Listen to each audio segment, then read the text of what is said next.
All right. We're here today with Father Gaines, Dollar Cost Crypto, the man, the myth, the legend. Yes, man of many names. Litecoin Moses, Dogecoin Muhammad, Hex Jesus, but people call me Dollar Cost Crypto, Blessed be thy bags. Amen. for they shall pump. Yes, That's we've got right. two very powerful Magic 8 Balls with us today. Maybe we can ask them a question, but we all know how that went last time. So, Terribly it went last time. People always ask me when Miguel asks the Magic Conch for advice, and I tell them you're playing with a monkey paw. It's see, very dangerous. It's very, very dangerous. yeah, I mean, people get mad at Richard for like the EHEX kill tweet, but they don't even realize it was the conch. It was the conch, yeah. The conch collectively took mine, yours, and Crypto Sloss's power and just destroyed EX.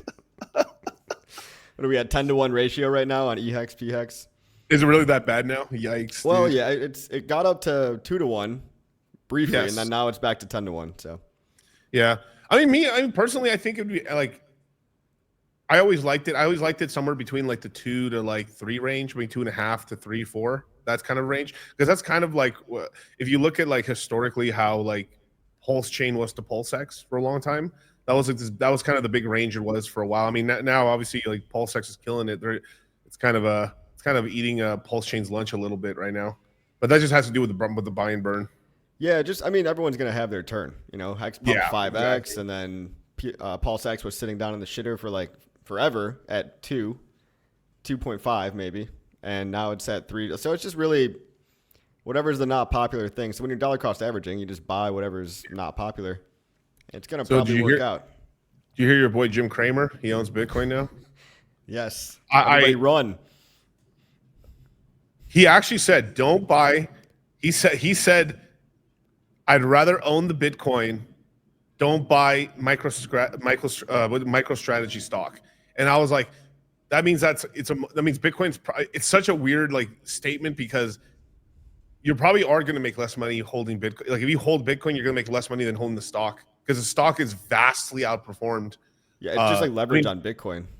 yeah, it's literally a levered ETF essentially. That's really what it is. Because like I backlogged it the other day on my stream. Like, what's the gains if you bought the low on Michael? Like when the Bitcoin low of 15,500 was in December of 22, and the same thing for the stock for MicroStrategy, right? Today, if you actually looked, if Bitcoin had made the same amount of returns that stock has done, Bitcoin would have to be $380,000 right now. Dude, MicroStrategy is just a meme coin, cult coin with a personality behind it, but for boomers and TradFi. Thank you. It's like Bitcoin. It's like the Bitcoin meme coin for boomers. You know, You know? it really is. But damn, dude, even me, like I was like I bought I think I own some MicroStrategy, but I didn't buy a lot. I just because I had some leftover money on Robinhood and stuff. I bought a little bit of that, and I bought some Coinbase stock. I never got into the Bitcoin miners and stuff, but I mean, Coinbase there's so much. It's so did much better okay. being in crypto. Like Oh one of yeah, my friends was talking to me about, oh, did you see MicroStrategy? I'm like, it just doesn't get me excited these days. yeah. Did you see every other coin in crypto pump like 10 times harder? It's like it. I don't know. And Jim Cramer is so funny, man. It's just like I feel like watching that show it's like a parody. It's like, Yeah. how is that serious? Who's watching this show and being like, oh, that guy knows what's going on? I'm more scared of what's going to happen because, like, I mean, he's been around a long time, and his hit record's incredible. Where like he does it literally on purpose. Like it has to be on purpose. There's no way you can be that. Like you can be wrong, and then even the opposite, it's wrong. But somehow, the opposite's always right I mean, he's getting every his time. script from somebody else, so Yeah. I wouldn't be surprised if there's some level of a psyop to it. Like it's not just his opinions. Probably it's like BlackRock's like, okay, we loaded up our Bitcoin, launch Cramer. You bought Cramer him. I don't know So, why in my head I just thought of the Power Rangers in space theme. Ready, go, Power Ranger, because it has like a liftoff thing where it like launches Kramer. That's horrible. that's basically it.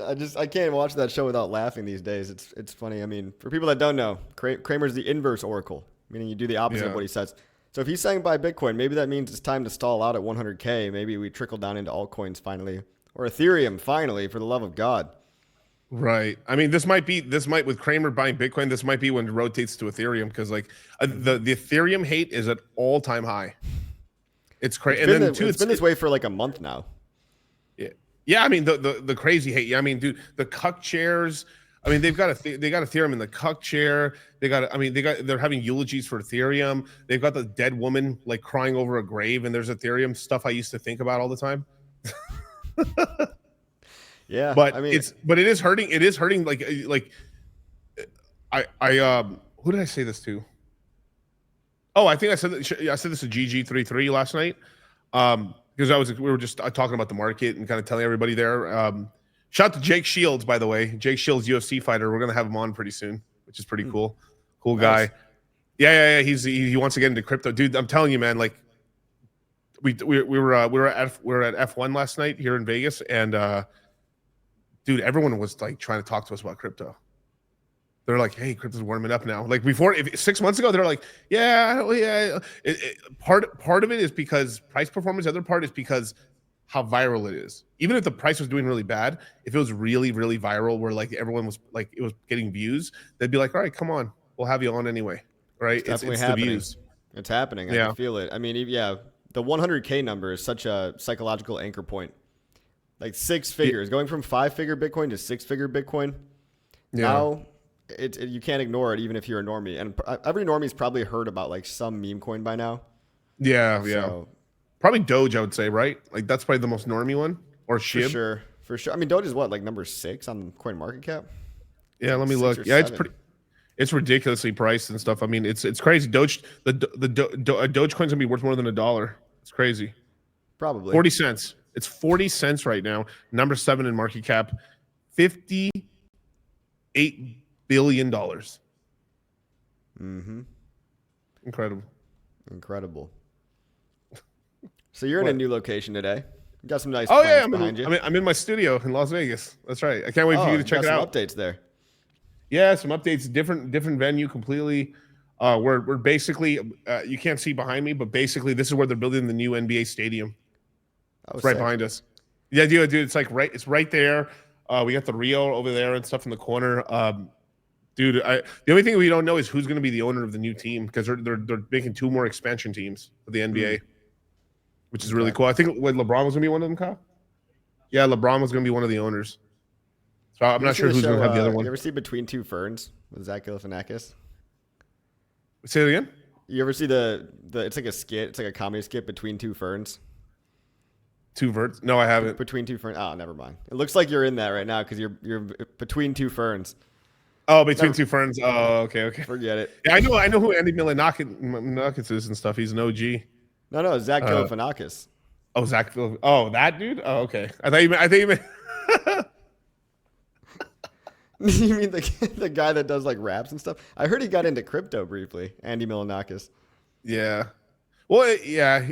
I think he is in crypto, but I don't know what he's doing. But he's had money for a long time, and stuff like that. Andy Milonakis kids. He had a show Actually, on MTV. Andy I'm thinking of 2-3 different Milonakises right now. There's a rapper who talks about coke, and then there's the white kid with the show and stuff, and then there's the guy who was in The Hangover. All these guys have almost the same name. Bro, you guys don't know this because you guys don't know this because we're recording this, but Coffee has me in a very unreasonable my Vegas hour. The Vegas animal is a night animal. It's an owl. Right. Right. It's good to see you out in the sunlight though. Yeah, no, I'm SPF 100 right now, and so I don't burn. Yeah. So what's going on, dude? What's new in the crypto space? I mean, dude, we're literally 800. We're just kissing 100K right now. We're $800 away from hitting that. Ethereum's actually going up a little nicely, actually, too. It's like it's almost $3,300. Sol. And I wanted to say this on your show a little bit because we know this, right? Like the big meme sectors, like ETFs. ETFs is one of the big things this cycle, right? ETFs, right? This is boomers getting in, right? The next thing. Like if I were to encapsulate this entire cycle, I would call it the ETF cycle. But for normies, they would probably call it the meme coin cycle, right? But it's really an ETF cycle with all the boomer money coming in, and the ETF, because memes have always been here, right? I mean, memes, I would say the second biggest like echo effect or like explosion effect is memes, but third is PulseChain. But but the meme sector is pretty crazy. But it kind of it kind of started blowing up in early 2023 on Ethereum with like Pepe and a couple of the other coins on there. And then it kind of rotated over to Solana, and it's been kind of this like Solana has like the most amount of meme coins launching, but it's kind of like, I mean, most of them are pump and dumps basically is really what they are. But there's some are starting to crack into like, 500 million mark now. 500 million. Some of them are sustaining, multiple billions in market cap. And this is also, and PulseChain's another ecosystem that has a ton of meme coins. Because like the in terms of like places where there's meme coins and there's action and it's actually happening, it's really just base protocol, Ethereum base protocol, Solana, and PulseChain. Maybe Phantom a little bit, and that's about it. There's really only 5 ecosystems. Like the rest of them, it almost seems like state-sponsored communism of meme coins. like even though I love AVAX, there's a coin called Cock in You. COQ. Yeah, but there's only one coin. I know. There's Cardano's only got like one meme coin as well. All they've got is what, like the Charles Hoskinson meme coin. That's it. The Charles. I think there's one more called Snake. Snake. Yeah, Snake. Yeah, it's crazy, man. It's like it's almost a winner take all because you've got everybody's on base Ethereum and Solana. Yeah. PulseChain's right up there as kind of just nipping at the heels, I feel like, because we've got so much. We've got so much stuff. Are we 5 in TVL now? I gotta check. Like I remember someone saying that. I know we're top 10. Yeah, we're top 10 for sure. If someone remembered, when we launched, we were number 1. It was a good 30 seconds. That's 5 more seconds than it usually gets. Yeah, I think. Well, we've got 400 million locked up not locked up, but in TVL on PulseX, the primary DEX. Right. So where does that put us? You looking on DeFi Llama or where? Yeah, there was DeFi Llama DEXs. Yeah, we're 615 million total value locked, or whatever TVL basically. We're still number 8, but yeah, 490 million right now only on PulseX. So literally out of all the top DEXs, we've got the only ones beating us: Uniswap, Radium, PancakeSwap. These are from chains that have already been out for a full cycle: Binance, right, Solana, ETH. You got Balancer, Aerodrome, so that's base. And then what is Sun? Do you know about Sun? Oh, Tron. Yeah, that's Tron. Yeah. So and even though it's, but I mean, they can print Tether, so it's real. Point. Having that relationship is huge. He's also the prime minister of a small country. Did you know? So you can't extradite him. Liberland. I would just rename the country Deutschland, just to piss everyone off. That's a boss level shit. Just go World War I. Go back to the federal government of Germany and stuff. And I would that would be the funniest flex ever. Just change it to Deutschland. That's what I would do, man. I'd go invade Poland. What's it called? Dang, dude. I've said this for such a long time, dude. Like historically speaking, like Poland gets messed with so much that at this time I was like, if a world war is breaking out, I'd be Poland. I'd just attack Germany right away. I said we're gonna lose anyway. Let's go out swinging. Well, shit. We've got a lot of stuff going on with ballistic missiles coming from Russia and Ukraine. A lot of wars that I didn't vote for going on. Not very cash money of them. Not very cash money of them, exactly. Yeah, there's tons and tons of war. But a lot of these have been brewing for a long time. But there's also the reasons for them too. If you believe demographics at all, kind of Russia has to do it now before they don't really have the population to really sustain that war, unless they will just send whatever males they have to just die, basically. Which is historically accurate, actually, for Russia. Russia always goes to war and just does terribly in the beginning of it, and then they get their shit together, and then they're like scary. They're really scary. like halfway through World War II. You know, because I mean, both in World War I and World War II, the largest casualties was the Russians, without a doubt. Like they lost most of the losses in the World War I and II, and then became kind of like the turnaround kids at the end of the war and stuff. Because like once Stalin got his organs, the Stalin organs were basically these mobile trucks that just shot rocket. Like just imagine shooting like 36, 18 rockets out of a fucking pickup truck. Jesus, dude. Oh, okay. Fucking blinging on me. Okay. I see Got to you. put the hex chain on. PulseChain. Okay. You know. PulseChain. All right. Well, I got to do something too now. You know, It's like the PulseChain. You get them at pulsekinstore.com. I'll take out the Gucci goggles here. So these are the that's the hex gradient I was talking about. Look at that. Oh, those are nice. Yeah, they're really yeah. I was telling you we need goggles stay on, ladies and gentlemen. The goggles stay on. There we go.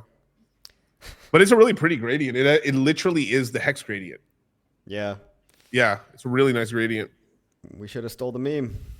Yeah, I mean that would have been. Can you imagine we're saying goggles stay on for hex? We'll have our thing. We'll have our whatever. We'll have our thing. Well, yeah, we'll definitely have our thing. Goggles stay off. It's got to be uncomfortable. Flame on, flame off. It's mostly because like it's really hard to like get them in the right place because like either they're comfortable and then they're slipping off, or like they're so tight you're losing circulation to your brain. Jesus. But how's Hex doing? So like you're, you know, since I'm on your stream right now, right? Like, I mean, what's your thoughts right now on PulseChain and Hex and P? I mean, like, if you were to tell like a brand new person, what would you get them to buy first? Would you get them to buy P Hex first, or is PulseX the value right now with the buy and burn, or is PulseChain what they should be holding because that's more like the L1? PulseX just pumped. PulseChain will pump because the endpoints are Hex and PulseX. So no matter if you're buying Hex or PulseX, you're going to buy Pulse on the way because of the liquidity bonding. Right. Really, right now, it's kind of neck and neck between all of them. I mean, Hex ran up 5x. PulseX just did was it about a 3x? No, yeah, 2. So maybe in the short term, but why try to time it? If you're new to PulseChain, I think people need to realize that a lot of people come to crypto and they don't understand long-term holding. So if you start with Hex and you just make that ladder, it doesn't matter if it's short. It's a short-term ladder, right? Like let's say you just want to stagger them out around the end of 2025. At least getting that mindset, I think, is worth more than trying to try to pick a winning horse. Obviously, get all three. But yeah. I think when new people come to crypto, they've never even fathomed the concept of holding something for many months. So just being like, I am going to lock this up, it makes like a believer out of you instantly. And it doesn't matter if like 1 penny or 2 pennies or 3 pennies. If we go to $1, you're going to be happy. That's true. So, I mean, so what do you think the PHEX all-time high is going to be? I mean, let's just focus on $1, right? Like everyone's pulling numbers out of their ass here. Everyone's pulling numbers out of their ass. Why are you putting my bags, bro? I think it's funny that $3.69 would be. That would be the meme. That would be the meme right, number. But wouldn't that also be 1,000x? Like almost exactly. What I thought the. Yeah, you're right. You're right. 30% of a penny, right? Yeah, that's the low was like 3/10 of a penny. So 369 would be about 1,000x. I mean, it's very doable. People don't know it's like a low liquidity ecosystem relative to all the mainstream plays. It's barely on any exchanges. It's on MEXC, but there's only like 30K of liquidity over there on buy side. So this thing can pump. I mean, when people are rushing in, PulseChain's on MEXC, right? What's that? PulseChain's on MEXC, right? It is. Beautiful. Yeah, you're welcome. No, I helped with that. What are you talking about? You're welcome. He's like, you're welcome. You selfish bastard. I helped you with that. Yeah, shout out to everybody that helped out. That was a community effort. And no, wait, no. Coffee was just like, I take credit. You know, I like to thank my parents. I like to thank the academy. Yeah, I'd like to thank the 8 or 9 people that donated. So, congratulations, everybody. We did it.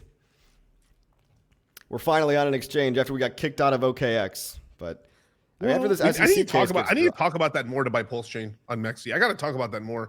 Like, I don't know why the people that are outside of the USA, like, there's not even KYC apparently.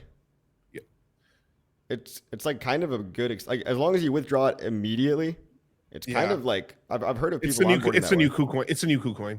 It's the Is new it? KuCoin. Yeah, yeah. So like, obviously I try not. I don't say I don't like. I okay now I remember why I don't talk about MEXC too much. It's because I just don't want to bring attention too much. We tell it to people in the courses and stuff, and we tell people like, hey, if you're international, wink, wink, VPN and stuff like that, and you can essentially access a lot of cryptos. Just take your money off. Like I even in 21, I told people about FTX. If there's a coin there you need to buy it, pull it off. There's no reason even the FTT token. We actually never really bought the FTT token, which is really thank God. But I like Sam Beckman-Fried gave me the weirdest vibes. We were friends with some not VC with buddies of ours who did get into some of the rounds into some coins, and they told us about some stuff that they were doing. He would get his coins were supposed to be locked on a project and they were magically unlocked, and then he would just dump them on people. He messed up a ton of coins on the Polkadot network doing that. He messed up Reef and just told them, oh, don't worry, I'm not going to sell. He bought the coins back, and then an hour later he just dumped them again. Just doing shit like that. And then I was like, okay, that's how he acts. Then I was like, you can't trust that guy. And then that's why we told all our students, what was it? It must have been early 21. You can't trust this guy. This He wasn't guy's even really like a crypto believer at all. He treated FTX like it was just a business to dump on. I mean, yeah. what do you think? He's a kid that's addicted to Adderall in League of Legends. He doesn't give a shit he's a bad League of Legends player. I've never played League of Legends, and I'm confident I could beat him. I'm confident. I've never played League of Legends. Kyle's played League of Legends, and Kyle could easily beat him. What a weird thread. I could kick your ass in League of Legends, bro. And then there's quotes where he was in BlackRock meetings and stuff like that. He was like, he's so locked in. Look at him. He can handle high level international banking situations while playing League of Legends and the multitasking. I remember they were glorifying that. The circle jerking they were doing on this fucking dude. He was a bronze player. Bronze. Dog shit. Yeah, and then people who knew him were like, he was so self-conscious about his hair because he's like, no, I can't get a haircut because if I cut my hair, people stop thinking I'm a genius and stuff, because he was going for a super disheveled look. It's sort of the whole thing that because I really believe this, I believe he was a little Aspergery, of course, right? Right. We all are, right, to levels, right? But someone what's his name? Vitalik Buterin, right? Vitalik Buterin is a super smart guy. He's on the spectrum, but he's not that much on the spectrum. Portion is on the spectrum, but then you add basically methamphetamine to that, and it makes you actually just erratic, very impulsive, lowers your empathy. People don't talk enough about the amount of what was it called? MSAM? He had this basically like an Adderall patch on his skin. Yes. Yeah. There's a whole thing about it. What a ridiculous concept that everybody got rugged by this kid for $10 billion. Tom Brady, everybody. But nature is healing. So yeah, they're going to get paid out. Actually, do you know when they're going to get that money paid out? March 28th. March 28th. That's going to be a big day because it's getting paid out in dollars, not in coin. So I'm gonna tell you this, something me and Charlie haven't said anywhere. Me and Charlie were talking the last couple of days. Because I was here in Vegas and stuff. I was here in Vegas handling some business and stuff, and trying to onboard new Hexicans, you guys. But we were talking, and then we were going over there's a lot of stuff happening on March 28th. There's some cycle stuff. I'll let maybe if I had Charlie here, I'd let him say the cycle stuff on Bitcoin and crypto in general. But there's some cycle stuff that happens at the end of March. Big insiders in the Ethereum community and insiders in the crypto community are the guys from Phantom. Andre's closing the bridge to Sonic on March 28th, and then FTX is magically paying out on the 28th as well. So more than likely, that's probably going to be the top. Local top? Local top. Right. That's going to be the local top. Thank you. Big distinction there. Because me and Charlie, we haven't said this. We were talking about this last night, but this is going to come out later, but it's fine. But We think we're probably going to top out $104,000 and dip down, and then we're topping out probably in March 120,000, and then going back down. And But we need we need those yeah. mini bubbles to pop to flow in everything else. So I'm just waiting on that right now. Even I mean, did we tap 100K officially? No, not yet. Because it like it's technically like if you look at last cycle, like I mean the 2017 cycle, we never touched 20,000 officially, but we just said we had a $20,000 top.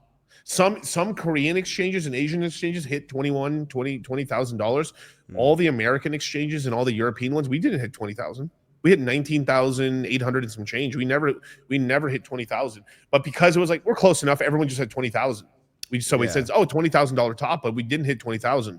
Oh. This one, because it's such a big number, like right now, technically we could call it, yeah, we hit 100K, because I mean, dude, it's 800. Who cares? It's fucking $700 or $300 or $400 away. But it's such a big number that we like no one will say that. So like has to hit 100. So it just on Bitstamp 99,700 is the high. Come on, guys. I'm not gonna get it there, but one of you guys should. No, it's technically Bitcoin hit 100K on PulseChain, wrapped Bitcoin. You want to be technical about it. That's like I hate you, Coffee.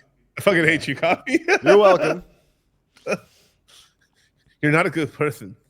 How dare you? Can you explain a little bit of that for the watchers and stuff? Like what's going on? How did that happen?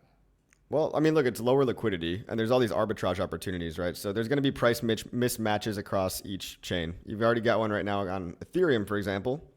Like Ethereum will often be trading like $50 cheaper or $50 more expensive on PulseChain than Ethereum, because you can bridge ETH into PulseChain, and it's just a different market, a different liquidity pool. So, for example, right now, Ethereum on Uniswap is 32.93. Ethereum on PulseChain, bridged in, is 32.73. So, but we often have people arbitraging these, right? They'll just buy the cheap one, they'll sell the expensive one, and then they'll consolidate later or whatever. We even see people like bridging in. This is getting kind of annoying, but when you see somebody bridge in 50 ETH, and then like 2 hours later they bridge out like 50.5 ETH, and like everyone gets all excited, like, oh, there's new capital coming in, and then it's like, nope, they were just arbing. They're arbing. That's kind of annoying at this point. Yeah. False hope for the bot, for the bridge bot. Yeah, it is nice when you're like, there's money coming in, there is money coming in, but like, there is. But I mean, the prices are people up. are. We want to talk prices. Let's see. In the last 7 days, PLS is up 28%, PulseX is up 50%, INC also up 50%, and then Hex is up 12%. So interestingly, INC and PulseX have been pumping together. I wonder what that ratio looks like. Because aren't those two pretty heavily bonded? Like, isn't that pool even bigger than the PulseChain pool? It Pulse is. and Ink pool? It is, and that's the one that I'm in. I chose the PulseX versus INC pool personally, but so far that's been less stable actually than Pulse Inc. I recently got out of that pool. Oh, yeah. I'm wondering if maybe it's a good time to. I personally felt like it was like I just felt like we had been stable for so long that I think it was a little bit after like it was recently, it was like in the last week or two. I pulled out. There's this meme I saw earlier of like this guy who has 12 kids. He's like, this dude couldn't pull out of a fucking driveway.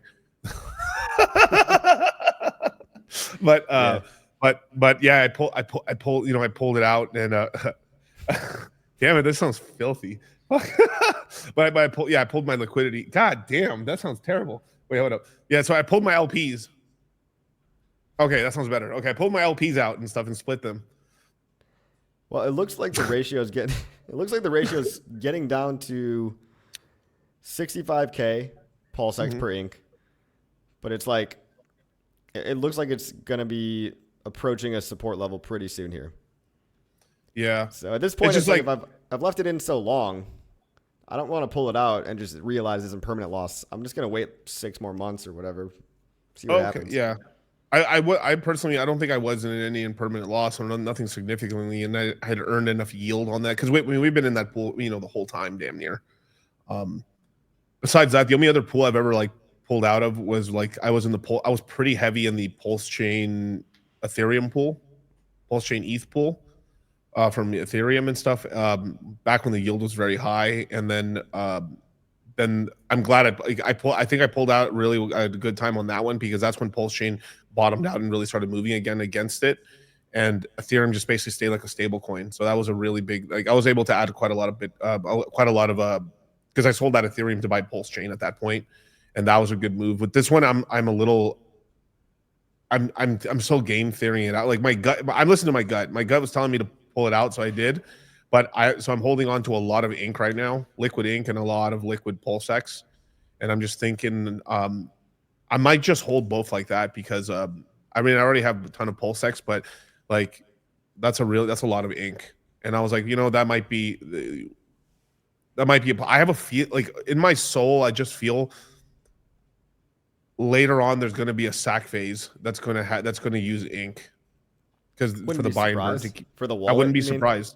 Yeah, so I'm like, you know what? I don't mind like, and then too, right? The other thing that pushed me over the edge was, you know, Gary Gensler like officially retiring, or like he's going to be out by January 20th.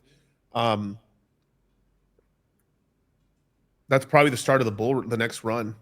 So after we pop out, say it again. Ink's not on the lawsuit. Not a security. You tell me there's a chance? Ink is officially not a security until, you know. Yeah. You know, Richard's going to beat that case too, and I don't think anyone really sees that coming from the outside. People want that confirmation to take the risk, but to people, it's as close to insider information as you can get. Is just knowing how confident like he's probably the markets like there's a thing in the economy, right? They said Mr. Market, like this is stock market. There's this illusion in the stock market that even in the stock market that whatever the price is, that is correct because the market's intelligent and it knows all the information. It does not. Now the stock market is a lot more. I wouldn't even say I wouldn't say transparent, but I would say there's just more people playing the game. So like the information gets around faster, so it's more accurate. But in the crypto market, it's extremely inaccurate. Actually, like you could pick up coins that should be $3 for 15 cents. You know, for pennies. I mean, you could be buying like I really think like PulseChain like locked in, like all everything locked in. Like right now, fair market. If I were to give it like a fair market price, like let me look on Go Pulse right now for the price of PulseChain. Like if I were to really look at PulseChain right now, I mean, I think fair market value for PulseChain is 2 times SAC right now. That's where it should if I was just looking at how things are, because like right now hype wise and stuff like that, no, it's not there enough to get it above its all-time high. But with if you were to like ask me like, okay, once the lawsuit's done, we're gonna get a pump on PulseChain. I think we're probably chilling at 180 to like 210 on PulseChain after it's kind of like, you know, simmers down. Because it isn't like we're gonna go back to SAC. Like doesn't make sense. I mean that doesn't make sense because just the pump, even if it was just a lackluster pump, we'd be above SAC no matter what. So it isn't like we just go to we hit like we double in price and then crash back down to below SAC. Doesn't make sense. I mean, I think we broke through SAC in March of this year too. So we've done it twice or thrice actually, thrice. Well, at the very beginning too. Yeah. So the market is really just the price is really just the sum total of everybody's knowledge and how they're feeling. It's the hive mind or whatever, the collective consciousness. But the thing that people don't know is people still say Richard's on the run or Richard's going to jail. Like they don't even know that it's a civil suit. Yeah. Like, they don't even know that what the SEC does. They don't throw people in jail. They probably don't even have jurisdiction over him. So the worst case is that they'd give Richard like a $25 million fucking fine. That's about it. And the lawyers are good enough that because one of the things that the lawyers were trying to get at him, like, because they were probably going to go like 25 billion and you can never talk about crypto again would be the word, but that's not going to happen with the lawyers. And then especially with the new, people don't understand. If this was a D20, a Dungeons and Dragons D20, we rolled nat 20s 4 or 5 times in a row. Okay, Trump assassination, divine win. Wasn't that crazy? That was insane. Like, bear market, greatest run of all time. I've already got the thumbnail for this stream, and it says golden timeline on the thumbnail, Ooh, and that's what that's we're actually living a great in. one. It's the golden Yeah, timeline.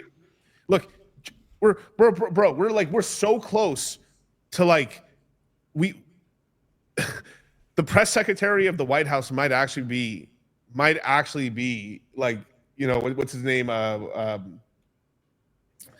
not McMahon. No. Well, I cannot. Jones? Yeah, like, no. It's Alex there's Jones so was many- joking about it.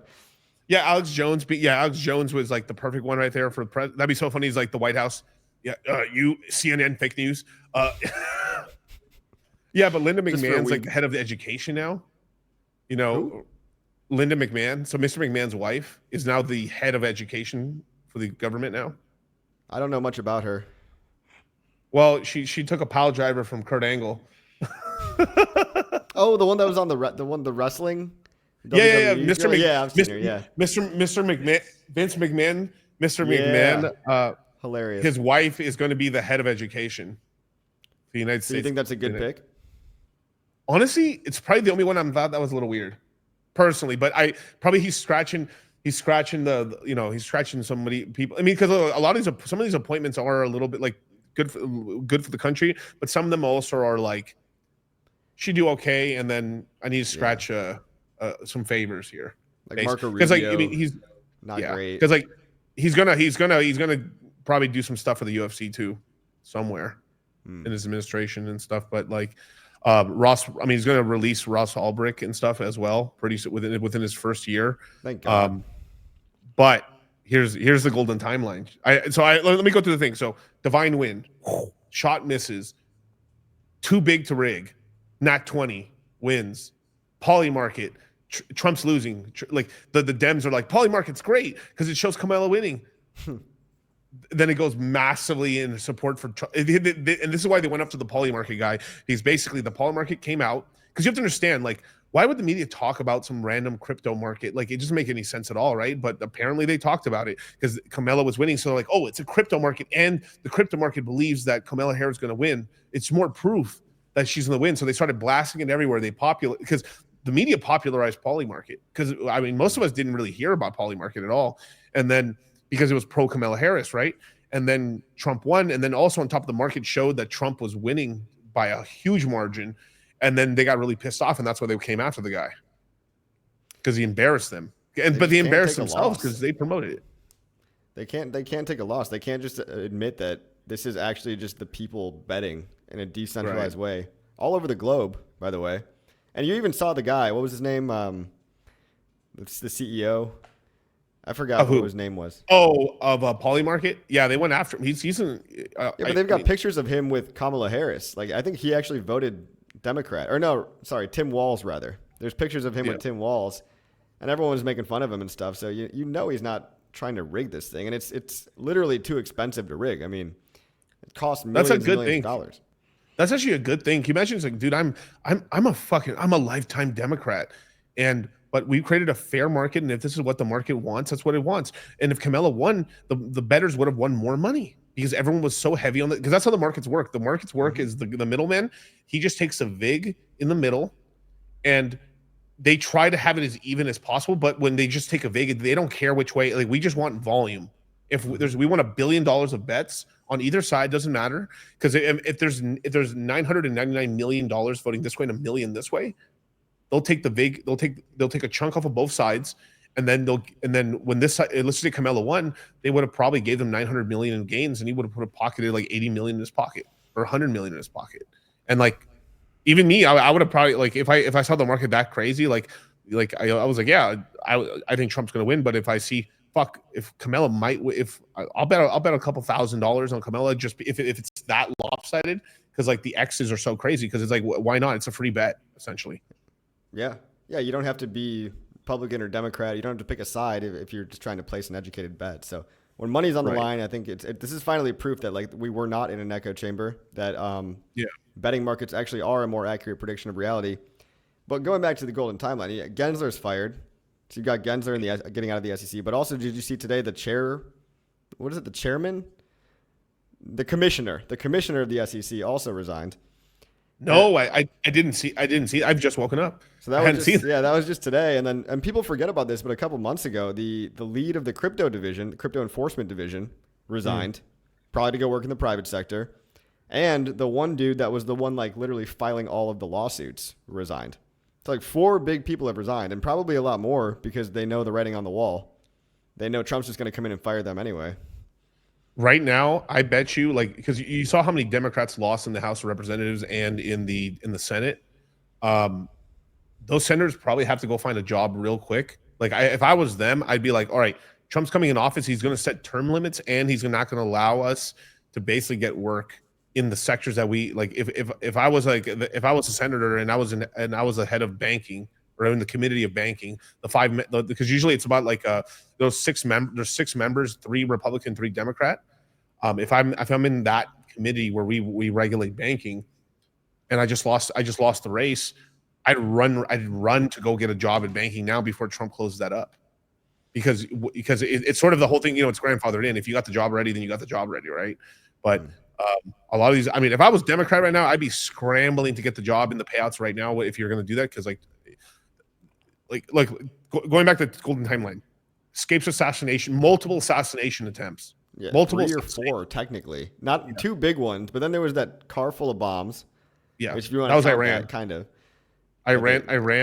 Iran's was a part of 2 of them. Maybe. Yep, officially, yeah. 2 of them were from Iran, and some of the data leaks were basically Iranian hackers hacked it and then gave it to it's fucking crazy, dude. We're on a crazy timeline. But so all that happened.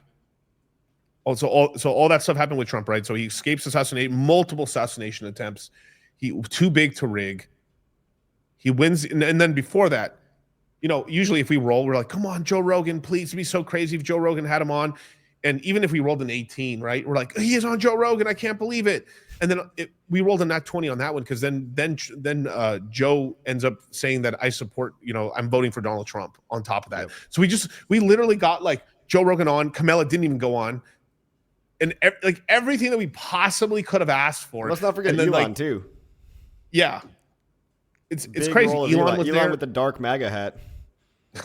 Symbolic. And then the handshake of RFK versus Trump, like that famous picture of the handshake, the fireworks going off. Basically, I mean, it's beautiful for the people that agree.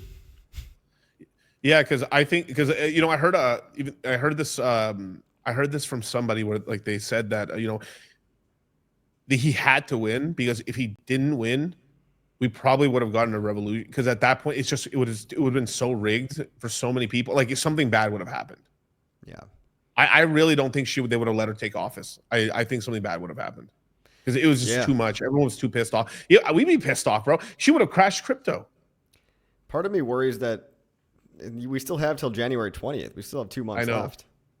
So I'm looking for shenanigans. I got that paranoia side of my brain just on the lookout. But as long as Trump just stays in Mar-a-Lago, just keeps making videos in his bunker, like, there's no need to go anywhere. The 2 things I care so much about is obviously because, I mean, I voted for Trump because, I mean, I agree with most of his policies, just about almost all of it. There's a couple of things in the immigration thing that are a little bit like kind of like we can't pretend. Like, there needs to be a way for people to get legal. Like we allow, like, most of the people, like it's kind of fucked up how it is, right? But you get on a boat and you get citizenship right away, right? Like, there's a ton of immigrants that came here to America that just got their citizenship right away, or within a year, process while living here and being perfectly fine. It was a different time, but it also doesn't matter as well. Like, I mean, this is a land of immigrants, right? But we need to have a process that also isn't a fucking lie, because it's like, well, do it legally. Well, I am doing it legally, and they're making me wait 8 years, 12 years, 3 years, and they did it to one of my cousins, where my cousin was born here, but they didn't want to give her her fucking her citizenship, so we didn't even know she wasn't a U.S. citizen. I thought she always was. She went to high school. She was literally 4.0 grade student, went to high school and everything, and then she didn't know she wasn't a U.S. citizen either until she applied for college, and she found out she wasn't. Then they lied to her and deported her, saying like, okay, if you go back to Mexico for 1 year, no, not even 1 year. It was like 3 months. Just 3 months. Stay in Tijuana, and then we'll make you U.S. citizenship because you went to high school and stuff. And they lied to her. They had her stay down there for fucking, what was it? How much was it? 3-4 years? 4 years in Mexico. Jesus Christ. Ruined her. I mean, like basically fucked up her whole life, dude. And this is for a person when you're young. For somebody young that spent their whole life here, went to high school here. I mean, we did everything. And that's where it's like, okay. And then also too, the whole anchor baby thing too. Like, I'm not to go, but it's okay. If a kid's born here, they're a citizen. I don't give a fuck. Like, I'm sorry. Like, it is. Sure, we can talk about the parents. We can sure, but like, but that's how it's always worked. It's always worked like that, And and I base it off of the thing that children are innocent. Now, are parents trying to have kids here to stay here? Of course, But like, let's not pretend the whole thing, how this whole system works is you need babies and you need fucking population. The real reason, if you look at in terms of like the grander scale of why, like everyone's being racist right now, but I mean it is true, but like you're letting like these European countries are more homogenous than the United States. The United States has homogenous pockets, but we have German Americans, Italian Americans, Mexican Americans. We have fucking every African Americans of different type. Like we have all types of pockets, right, all over across the United States. But in some of these European nations, it's sort of like Japan. Japan is very homogenous. It's all Japanese, right? So when you put a brand new culture in there, it's very bad for the system because it's like a schism because they're not used to it. And two, there's religious connotations to it too as well. So like all the immigrants that we've mostly had into the United States have basically been Judeo-Christian. It's either been Catholic, Christian, even Jewish is basically based off. I mean, it's all like they believe in a God, basically, right? Like most of the religions that immigrate that will work in the United States that immigrate here are mostly they roughly believe in God, even if it's not Jesus Christ, it's God, it's that sort of thing, and what's happening is then it's the sort of thing where like these European nations, the amount of births that are happening it's collapsing, their birth rates collapsed, and they're basically what's happening is they're just allowing immigration to happen because basically the people in the country aren't having enough babies and immigrants have babies. But the thing is the United States we historically on a yearly basis allow and illegally it's like 1 to 4 million illegal immigrants into the country a year, and we've done that forever. So our system in the country can handle that and knows how to do that. Right. And obviously I'm not supporting it all and stuff, but we're the best on the planet on immigration and we're bad. We're the best in the world when it comes to immigration because we have systems in place. We know it works out here. In other countries, they don't know how to do that. So them allowing like almost US level of percent, like imagine allowing 1 to 3%, 4%, 5% of your country's population in every year. They don't know how to do it. That's why like in Paris and stuff, like they're allowing so many Africans and into the country and stuff, and it's fucking their whole system up because they don't know how to handle it. They don't know how to handle it, and then it's causing racism in a very bad way. And it's because they can't handle it, they can't police it correctly. Then it's increasing so much. Like I mean, look at the UK. What's happening with the UK and stuff, like it's fucking stab central. You have a Rolex. Every person that I know, the friends of mine that have told me that are from the UK, they tell me if you walk in with a Rolex, you're gonna get stabbed. They stab you first, then steal your shit. They don't just pull the knife out. Ha! Give me your Rolex. Yeah. No, they just go. They gank you. I know a guy that happened to.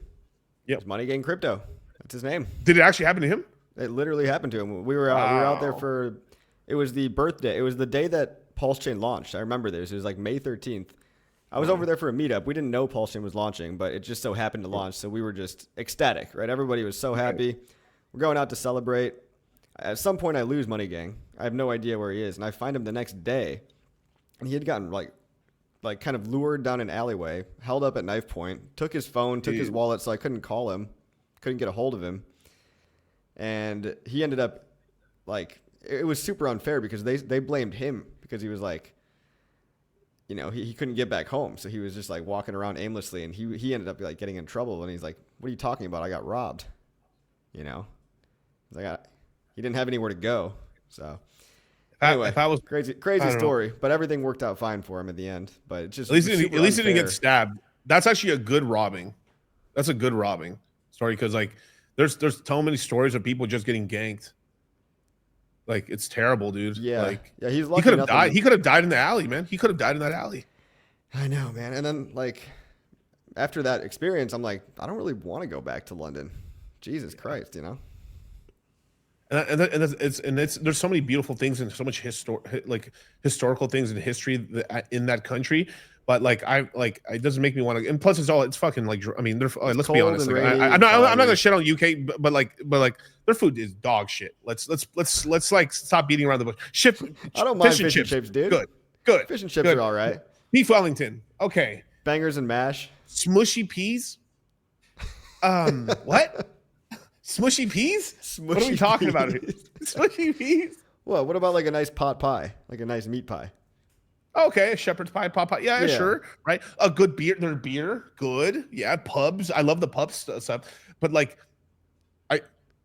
there's a restaurant here, right? And I'm not going to mention it by name, but like they hold contests, and when someone wins the contest, they basically put that person in charge of the menu, right? And it's been 3 UK ladies that have won it year after year after year, different UK ladies, and it's been single-handedly some of the worst food experience I've ever had. We had an Italian lady win. Incredible.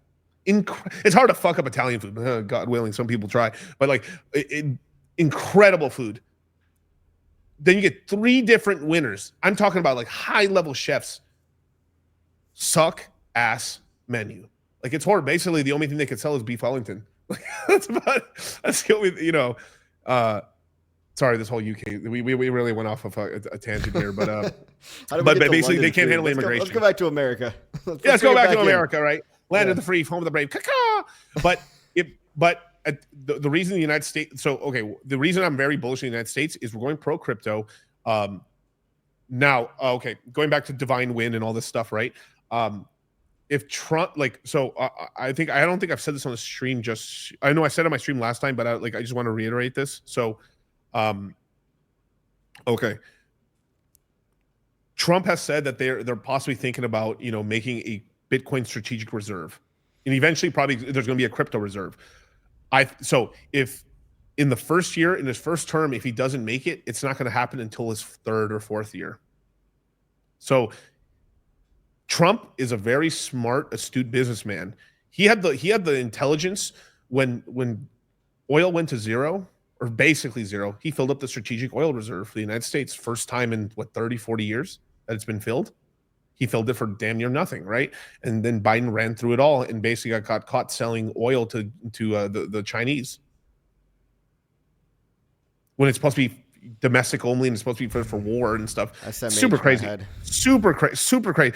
And then he even said it too. There's that much oil. If he really was like flooding the market with oil, that much oil would have dropped the price of gasoline by $1.50 for a half a year in the States, but it didn't. I remember it just stopped the price from increasing. That's all that happened. Because they're selling the excess and now it's drained. So really crazy ideas, but he's a smart businessman. So he has to do it right away within the first couple months of his presidency, because he'll look stupid. Because unless all he does is just take the Silk Road. So okay, Ross, I'm freeing you. I'm taking your Bitcoin. I'm taking that Bitcoin there, and so that Silk Road money is going to be the starting money for the strategic reserve, the Bitcoin strategic reserve in the United States. If that doesn't happen, then what's going to happen is this is my prediction right here, that if he'll end up doing it during the next Bitcoin bottom. He'll make the bottom on Bitcoin. He'll do it sometime I think he'll do it sometime in 2027. Is my guesstimate. So you think 27 is the next bottom, roughly? Roughly. It'll be early 27, because like the last bottom was 22 December, but because things could get a little lagged out, move around and stuff, it could like early 27. There's a good chance maybe we top out in October, maybe August or so. That's the earliest with Trump in office. But with that, but even though let's just say Bitcoin tops out, Ethereum will top out a couple weeks later. You have L1s that are still running. PulseChain can still run until we may still be like us doing really active crypto until like early 26. So it could be 9 months of a drop or more. So it's somewhere between like December of 2026 to like January, February of 27. That's perfectly fine. And that's when I think he'd announce the strategic reserve, and that'd probably be the bottom. Like, I don't think Bitcoin's dropping that much. Like, it might be a 50% drop. Volatile cycle. Maybe it only drops 50, 60%. Because historically it's been drop. It looks to me like it drops 5% in volatility the drop has been 5% less volatile every cycle. Yep, that sounds about right. So high 50s probably, maybe low 60s on the next drop. Yeah, right where we topped in the last cycle. Right. Kind of come down and retest it. I don't know why I feel this in my stomach. Like I feel like I think we touch 80 and then we don't go lower. I have some weird feeling about that in the bear market. I've been thinking about it a lot. Like I've been getting like weird dreams about it too. Like, I'm thinking about crypto too much when I'm dreaming about crypto. Like I do this with Hex too sometimes. I dream some wild shit. Like what's the price in your dreams, Oracle? Oh, it's high. It's high. Like I've had a dream. I have a dream that one day, little Hexicans and little Hexican boys and girls will. But I had this crazy dream that like Richard, like we were going to a funeral. I don't know who, but some Hexican died, and we were at a funeral, and Richard was there, and we were all there, and then something was happening, and then Richard was just yelling at everybody. He's like, "You guys didn't cash out enough after all these years?" Like he was like mad at people for something. Like I don't know. Like that's a weird. It was a very weird dream. But in the future, because we were all older. Well, hopefully that's not literally a premonition, but yeah. The great Baba doesn't miss. I just want you to start dreaming about Ethereum, okay? And just tell me when Ethereum pumps. So, it's pumping soon. It's pumping soon. It's coming soon. Very soon. How about these ETF inflows? These fabled ETF inflows. Yeah. Well, it's because that ETF's not the one they wanted. They wanted an ETF with staking yield. And they've been talking about it. I saw the news article. It's happening. It's going to happen. So if I was being very pessimistic, probably February. February is when it's going to start pumping. Sure. Catching up to not passing Bitcoin in market cap, but just catching up the percentage. Like the Bitcoin ETH chart just being that like wrecked. Yep. It's because you need this market. The reason this market hasn't been as like sure, if you're in meme coins or you're a good swing trader and stuff, or you're able to sell like local tops and take like if you're like we've been able to do some of that, but like I'm not gambling with my entire portfolio. I'm doing like 10-15% sell, buy back the bottom, or buy close, like gaining, cultivating crypto, no pun intended, cultivating crypto, right? But the people really making money are the guys who got in early on some of these meme coins, or just keep DCAing, or like high conviction, just mostly concentrated in 1-2 coins, right? Have made a lot of money.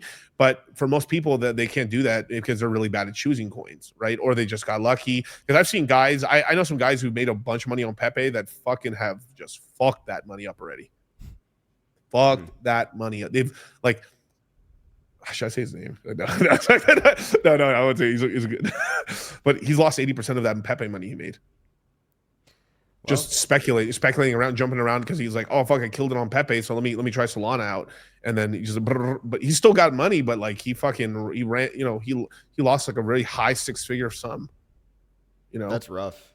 It's rough, yeah. Imagine going from 7 to like 150. But I mean, he's got enough cash there. He'll probably get back to his all-time high probably, and then as long as he doesn't mess it up, Well, money not earned in wisdom is usually lost. Like lost very quickly.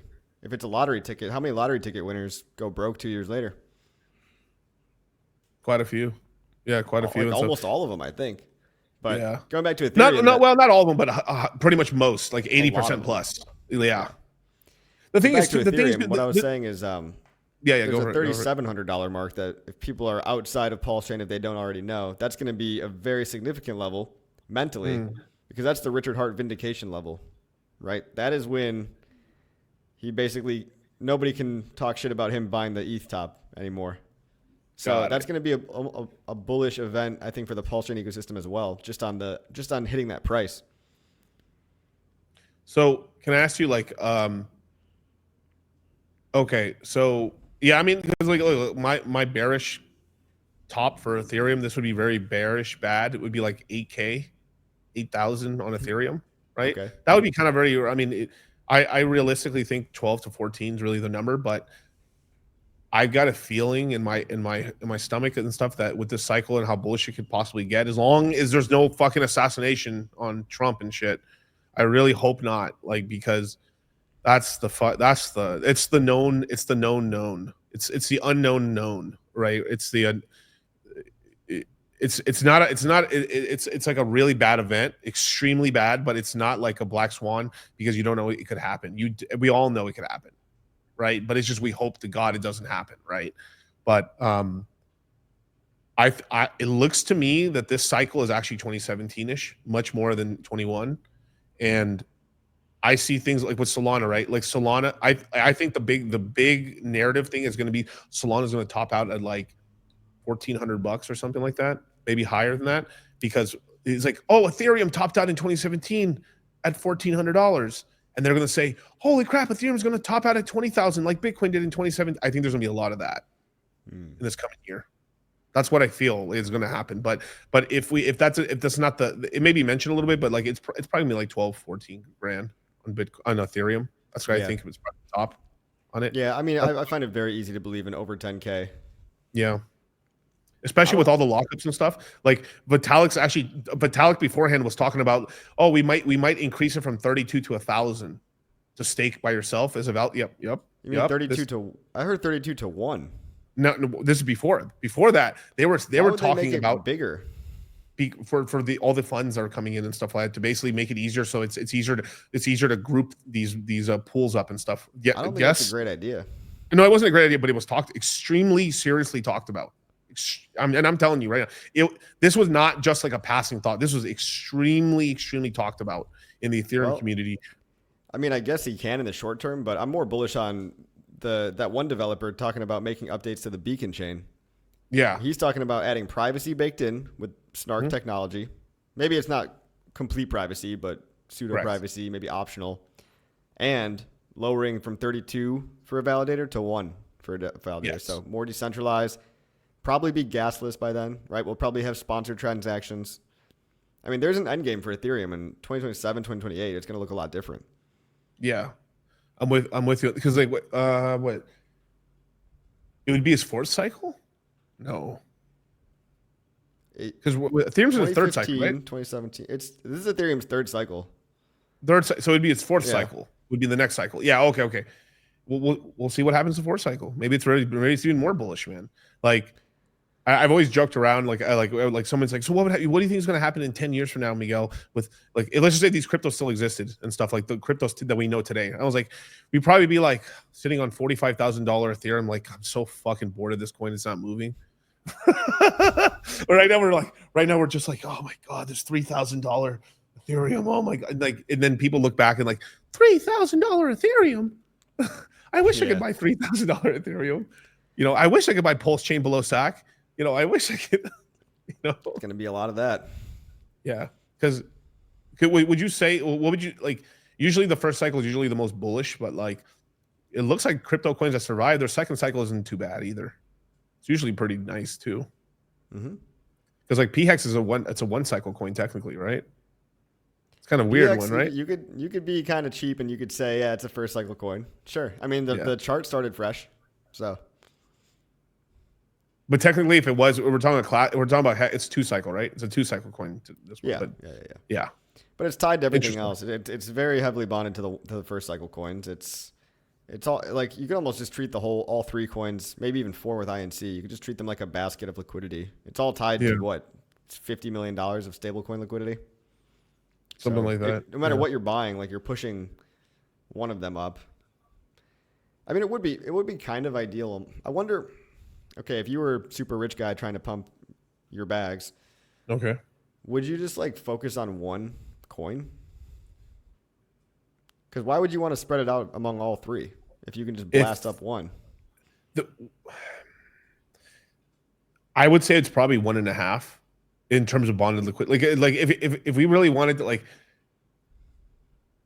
I think the easiest way to pump the whole system is to pump ink. Because the yields go up, and then that buys up everything, and then people will. It's the cheapest way to pump everything is just buy ink. Sure, because ink actually does. Yeah, it routes through Pulse and PulseX. Right, so and then it goes up a lot. It causes permanent loss, so a ton of ink goes to buy into PulseChain and PulseX, and then because the yields are so high, people are dumping more into liquidity pools, and then that buys up. So then people then are then the yield substantially increases for PulseChain Hex, and then people want to buy more PulseChain Hex and stuff. And then there's only so much liquidity, so it pumps the whole system. Because imagine if I just like if I take a couple $1 million buy ink, right? And then the yield doubles. I mean, this is just an example, by the way, you guys, but like, let's just say I double or triple the yield currently. Like, what are the yields right now? I mean, they're high. Let me go check it out. I was just wondering, what if there was like a Hex pair in liquidity pair with ink? Hex that could work. Farm. Yeah, that could totally work, and actually would help Hex out a lot more too. But let's just say the average. Let's just say like right now. Okay, I haven't looked at the things. I'm just because I don't got a wallet on this computer right now. But I'm guesstimating. Let's just say PulseX Inc. is probably 21% yield, right? PulseX Inc. is 21%. Spot on. God damn, the great Baba once again. But let's just say we tripled. Let's just say I increased the price of ink to $10, and now that yields 70%. And then the other one's another one's like 80, and then the rest of them are. So basically, we have APRs in the high hundreds for the stable ones. No, I've talked about that too. It's like that just incentivizes buy pressure on everything else. Because if you want to mine the coin, you mine it by yield farming. So yeah, like, and then down buy pressure. Am I tripping? We don't have the buy and burn activated on ink yet, do we? I don't think we do. Right? There's some protocols doing it. Because I think that's always inventing stuff. It's hard to keep up. There's like ink. Incinerator or some other projects that are like burning ink. That ain't work. Okay, no. Okay, so like, yeah, I'm just sorry, but like, I know there's like they're not gonna get enough volume, bro. They're not gonna, yeah. Even though that's not hating on them. Like, I love that shit, but like, it's gotta be on the thing people use, then people do it. You know what I mean? Like, but like with because if you look at PulseX and Ink, Pulse and Ink are basically Pancake Swap token. It was basically Pancake Swap token cut in half. Yeah, because it's none of the sell pressure. Because you're not getting the reward, but it's not like the platform token. All Richard has to do is just copy what they did for Pancake Swap recently, and they made ultrasound cake. It's called ultrasound cake. I'm not even lying to you. And it's basically they have a buy and burn on Pancake Swap token. They basically the burn's big enough to offset the new inflation coming in, so the actual supply is stagnant now, so it's actually net deflationary, but still inflationary. We've always been able to do in Hex and PulseChain conundrums. We can have a thing that has a permanent 3.69% inflation rate, but it is able to give you 30, 40, 50% APR over long periods of time because of how the system works. So you can have low inflation but high yields because of how the system's been worked. And like, I think that can happen for ink. Like, we're due for an ink upgrade, and that's all they have to do. Maybe, like I've said this before, like maybe like whenever there is another sacrifice phase for anything, I think a Richard Hart wallet would probably be the next thing if I had to guess, right? Or it could be anything else. They could just credit extra points. Maybe like for every $3 or every dollar of ink, it's 3 points.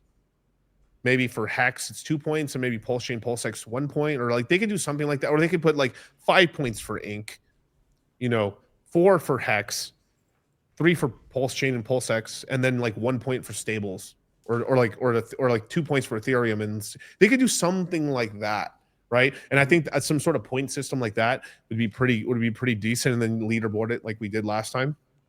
Yeah, and they can change the weights, they can change the inflation rate, they can slap on any kind of utility, right? Like the voting thing was commented out of the code, but you could have a voting.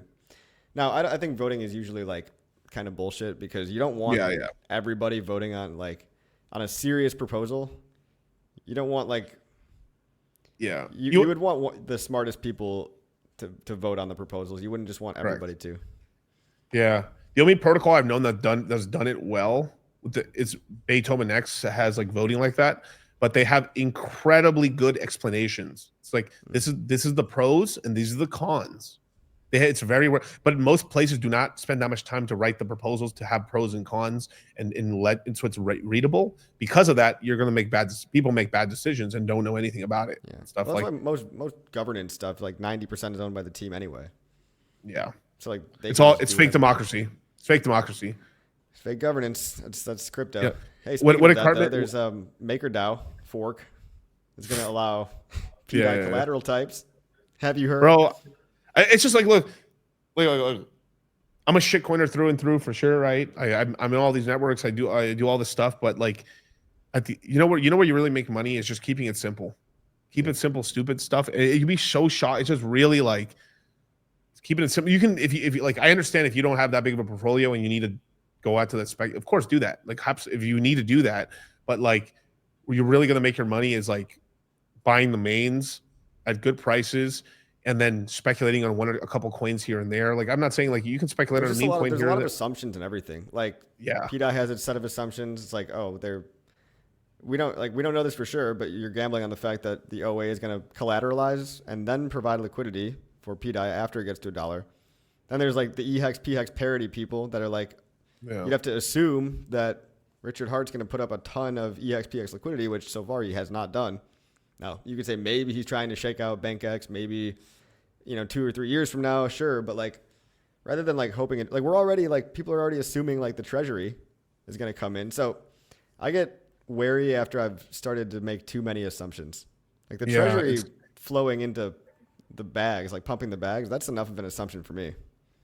There's enough there, and there has been proof of that a little bit too as well. So yeah, like the treasury's been seen buying its own coins. Now it's okay to speculate, which I have. I've got like a couple million PDI, but like, and I've still got my EHEX just in case, right? But I don't want to hang my hat on going all in on one of these assumptions that have not even been fully proven out yet. Exactly, because those are free coins. Like same thing, I still have on my EHEX and my stakes and stuff there because I have them already. Yeah. They're legacy coins that I have. I'm just like, whatever, it's fine. I mean, when it launched, I sold a bunch of EHEX for PHEX. Right. Yeah, I was able to ratio trade between EHEX and PHEX for a while. Then I hit a certain amount of PHEX I was super comfortable with, and then I was like, I held some EHEX, cool, boom, done. And then I was mostly like trading. What was I doing? I did like PulseChain to PulseX. That one lasted such a long time. I was like almost a 2.5 month trade. There's enough volume there to go back and forth, and then it stopped, and that's it, And then from there, we just waited for the lows, and we just bought low. Like it was just super simple stuff, to keep it simple, super. Like ratio trading really, like ratio trade, like the fun way ratio trading. It only really works on the initial when there's tons of volume, when the interest has got to be peak high, and then after a while it calms down, and then you can be stuck in a position. Extreme volatility, which. Correct. Was kind of right at the beginning, which also meant you could get extremely fucked if you did the wrong thing too. So yeah. So this is why I tell my students if they're going to do it, you only do it on 2 assets that you like. So if I got stuck, so oh my god, more of something you like. Yeah, like oh no, I'm holding 40 billion fucking PulseX. I'm stuck. Really? Am I stuck now? Yeah. Like oh no, I'm winning right now. I still have PulseX. We're winning. Well, the with PDI too is like, if it pegs, it's going to be so insanely crazy that if there somehow is all this liquidity for PDI, a lot of that's going to flow into the core coins too. Yeah. So I'm fine with having only a tiny little PDI position, very, very small compared to my core coins, because if that actually happens, everything pumps. Like I have PDI, but I've never shown off about having it because I would only talk about it when there's video evidence of me saying this. Look, no one's talking about PDI right now. I'll buy some right now. Yeah, like I buy some PDI, a third of a penny or something. Yeah, I bought some PDI when not in the initial week, but like a little bit afterwards and stuff. Yeah. I bought, but it was really cheap. And then later on, I took some profits. Didn't tell anybody, because I'm not gonna fucking lemming my fucking community into bullshit. And then now like, wow, everyone's like, buy PDI. Probably bad time to buy PDI, which is correct, because when my chat and everyone else in the PulseChain community is like, bruh, buy PDI, bruh, PDI to $1, bruh, meh, must buy PDI, meh, and then that was the fucking top. Yeah, within 3 weeks, a little heated up again with the maker proposal, which is probably going to pass. Let's be honest. Like, I don't see Richard voting. If he did, it would be amazing. If he voted yes. If you voted no, that'd be terrible. But he's probably just going to do nothing. And then everyone's been buying up P makers, so everybody's obviously going to vote the Hex. Everyone's going to vote the proposal in. It's almost guaranteed. Like knowing Richard, he likes people that have skin in the game and bought, right? Yep. Like it. My gut feeling is probably not going to happen. I think it has. I think PDI before the end of the cycle, he'll have a crazy run. I really do think like it will. It's just too many people care about it, right? But like, why is he going to waste that much money and energy in that? Where he could just pump the core coins, which make us more famous. PDI going to $1 is not going to make us famous. Yeah. If it's all about glory, the light. Well, it would be the pretty glorious thing, but everyone's like hung up on him, like his old live streams where he talks about his idea. He's like, I'm gonna launch a stablecoin one day. I'm planning on launching. He said this like 3 or 4 times on stream. Yeah. But I mean, it's not a guarantee that he's talking about PDI. It's like he could have his own idea. Like, if he's gonna launch a stablecoin, why wouldn't he just launch? If once he's out of trouble and shit, like why wouldn't he just launch his own and do another sack phase for it so he can collect more cash, so he can have more money to make a bigger treasury and do all this other stuff? Like that just makes more economic sense, especially from a business side. If that's what he's doing, unless he covertly just did it through all this other stuff, and he's speaking us towards like QAnon. I mean, that's what literally the community is like how they're acting. Stuff. He was messing with. He turned off the minting function to stop people from hyperinflating. Yeah. He pulled out the Aave. He pulled out all the maker out of the Aave protocol, so he's like the dominant maker holder. But there's just too many unknown unknowns that I just can't. I can't start like shilling. I can't start being a PDI only shill. If I was totally sure, yeah, I'd make that my 24/7 thing. But I got enough PDI that if it does something, like I'm gonna be fine. We'll make a lot of money. The whole this is what people. This is the shit that people want to make it all. People like if you can, fuck it, make as much money as you possibly can. But like a lot, I can really tell people have never been in TradFi and like basically you guys have never been slaves. Bless thy my sweet winter children, because a lot of people in PulseChain have only known cold. They've only known the winter. They've never seen the spring of the summer. They never were sweet summer children. They've never seen the pumps, glorious, going from fractions of a penny to like being the top dogs. Everyone's like, oh, the Hexkins are here. Oh my God, wow. They didn't go through all that. They just went through like PulseChain launching at most, and then a fucking bear run. 23 was kind of rough for a lot of people. It really was. Now, if you're buying main coins and you bought Bitcoin and Ethereum and you kind of were like DCAing, it still was not exciting. I mean, like we made money on nothing. I mean, nothing to go home about, but if you just was diligently DCAing at the bottoms of PulseChain, you're up right now. And in PulseX and your yield farming, you're up, you're making money. But even in Bitcoin and Ethereum, you're up right now, but you're not up like enough to change your whole life unless you literally like leverage yourself. Like you took all your savings, you DCA'd every fucking dollar you have into Bitcoin, and it's up right now. You're feeling okay, but it hasn't hit. There's no way you've hit the level where like it's changed your whole life unless you were already kind of well off already. Like if you were like if you had the money to put like $500,000 or $1 million into like BTC at the bottom, okay, maybe you might be worth $7 million right now. That's fantastic. So, but people are always trying to make it in one big thing and stuff like that. But the thing is like, even if you don't, like, let's just say you don't, that doesn't happen to you. You over a certain period of time can just get very wealthy. Like the whole thing is about making some good returns and gains, taking profits, rolling it back into some of your main coins, eventually taking profits on that, buying the next bottoms or closer. You can miss the bottom and still do extremely well because these cycles are, December of 22 is the bottom of crypto, right? And so let's just say 22, but all 23, all of 24, and you can still get in right now. A guy brand new today could get in right now. And we still have all of 20 like we had 23, 24, and 25. That's what crypto is so incredible. But it's good to have a little backup plan. Like you want to be concentrated to make wealth, correct? Right? But also but people can you can be so concentrated and don't understand the risk level that because we're already in the riskiest industry in the world. But then on top of that, you're walking on thin ice and you're dancing on top of that while juggling, but I hope it happens.